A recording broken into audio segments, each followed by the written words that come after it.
ભાઈ કાર્યપાલકને આજે રજૂઆત કરી, શું રજૂઆત હતી, તમને શું તકલીફ પડે છે અત્યારે? બખરલા ગામે હમીસર તળાવ કરીને એક વર્ષો જૂનું તળાવ છે. ત્યાં 2,87,00,000 જેવી માતબર રકમ આ વખતે સરકારશ્રી દ્વારા મંજૂર કરેલ છે. એ મુજબ માઇલકોન એન્જિનિયરિંગ પ્રાઇવેટ લિમિટેડ નામની કંપનીએ ટેન્ડર ઉપાડ્યું અને એને કામ ચાલુ કરતા કામ થોડાક દિવસ થતા પછી આજુબાજુના જાગૃત ખેડૂતોએ એને ગુમરો ચક્કર મારી સાઈડ ઉપર તો કઈ કામગીરી નથી થતી.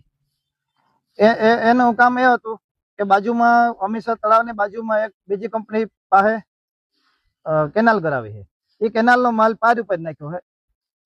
એ પારમાં એ લોકો બિલ પાકી જાય પછી આ લોકોને બિલ પાછું પકવવા માટે મિલીભગત અમને લાગી અને અંદરથી કોઈ પણ ખેડૂતને લાભ થાય એ મુજબ 1% કામ નથી થયા. એટલે અમને વારંવાર 1906 પહેલી રજૂઆત ચોરઠિયા સાહેબને કરી, કાર્યપાલક ઇજનેરશ્રીને. પછી બીજી વખત 22 તારીખે અમે આરટીઆઈ મારી કે ભાઈ અમને કામનું કઈ રીતના કરવાનું આપો. એને ઢીલી નીતિને લીધે 20-22 થી અમને એ નોટિસ જવાબ આપ્યો છે. અને હવે આગળ જે સ્થળ ઉપર વારંવાર અધિકારીને બોલાવતા કોન્ટ્રાક્ટરને રજૂઆત કરી છતાં પણ કામગીરી ના થઈ.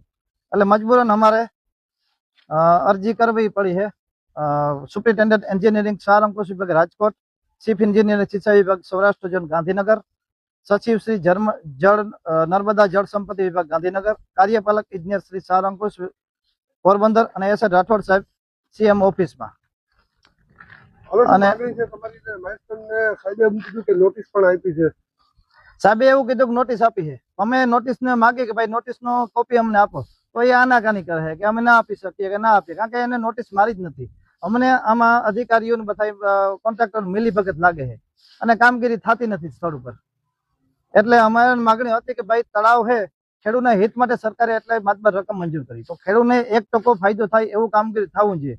એ છતાં એની એક પણ બકેટ કે 1000 CM કે માલ ત્યાંથી કાઢ્યો નથી તળાવમાંથી, તો ખેડૂતને ફાયદો ક્યાંથી થાય? જો ઊંડું કરે અને એમાં પાણીનો સંગ્રહ થાય તો ખેડૂતને ફાયદો થાય, બાકી તો ક્યાંય ખેડૂતને ફાયદો થાય એવું છે નહીં.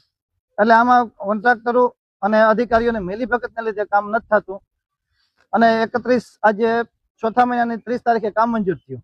2 મહિનો અને 20 દિવસ આજે થયા, 20% કામગીરી નથી થઈ. તો હવે 1 મહિનો 10 દિવસ 31/8ના ટેન્ડરનું ટાઈમ લિમિટ પૂરી થાય છે. એટલે હવે અમે માગણી કરી છે કે ભાઈ કોઈ કુદરતી કારણોસર આ જે કામ થયું છે ઢીલાઢોર થઈ છે એ કુદરતી કારણોસર નથી થઈ, એક કોન્ટ્રાક્ટરની ઢીલી નીતિને લીધે જ થયું. એટલે હવે એ કંપનીને બ્લેકલિસ્ટ કરી અને એનું જે કંઈ પણ કાયદાકીય થતું હોય ડિપોઝિટ જપ્ત કરે અથવા પેનલ્ટી લગાડે એવી માગણી અમારી છે. ગામના ખેડૂતોની રજૂઆત હતી, શું રજૂઆત છે, સમગ્ર મામલો શું છે? બખરલામાં હમીરસર તળાવમાં કામગીરી ચાલુ છે, જેમાં મૂળ રજૂઆત તળાવમાં ગ્રીડ મારી ત્યાં ખોદાણ કરવાની વાત છે. ખોદાણની કામગીરી હજી પૂર્ણ થયેલ નથી, તો તે તાત્કાલિક પૂરી કરાવવા માટેની જે રજૂઆત છે એની વહેલાસર કાર્યવાહી પૂર્ણ કરવામાં આવશે. ખેડૂતની રજૂઆત એવી છે કે 120 દિવસમાં કોન્ટ્રાક્ટ પૂરો કરવાનો હતો, બરાબર? અત્યારે 80 દિવસ થઈ ગયા છે, અત્યારે વરસાદી સિઝન પણ ચાલુ છે, તો કામગીરી પૂરી નથી કરી. તો કોન્ટ્રાક્ટર સામે તમે અત્યાર સુધીમાં કેટલી કામગીરી અને એના વિરુદ્ધમાં શું નોટિસો આપી છે? કોન્ટ્રાક્ટરના સ્કોપમાં જે વેસ્ટવેર રિપેરિંગની કામગીરી હતી એ ચાલુ છે, બાકી પાડો અને પિચિંગની કામગીરી હતી. પાડા માટે શરૂઆત જ્યારે વર્ક ઓર્ડર આપ્યો ત્યારે પાણી ભરાયેલ હતું તળાવમાં, ત્યારે કામગીરી ખોદવાની શરૂ નહોતી થઈ એટલે એમાં વિલંબ થયો. અત્યારે કામ સ્થળ ખુલ્લું છે, અત્યારે કામગીરી પ્રગતિ હેઠળ છે. હવે આમાં વિલંબ કરવામાં આવશે તો કાયદેસર કાર્યવાહી કરવામાં આવશે. તમે કોન્ટ્રાક્ટરને નોટિસો આપી છે, કઈ પ્રકારની નોટિસો આપી છે, નોટિસમાં શું ઉલ્લેખ થયો? કામની ગતિ વધારવા, પ્રગતિ વધારવા અને તાત્કાલિક પૂર્ણ કરવાની નિયમ અનુસાર નોટિસ આપી. 7 દિવસ જેવો સમય બાકી છે, 50 દિવસ જેવો, એ સમયગાળામાં કામગીરી પૂર્ણ નહીં થાય તો કોન્ટ્રાક્ટર સામે કેવી કાર્યવાહી? અત્યારે કામગીરી પ્રગતિ હેઠળ છે. કોન્ટ્રાક્ટરના કારણે કામ ધીમું ચાલશે તો નિયમ અનુસાર તેનું લિક્વિડેટેડ ડેમેજ કપાત કરવામાં આવશે. કોન્ટ્રાક્ટરને બ્લેકલિસ્ટ કરવામાં આવશે.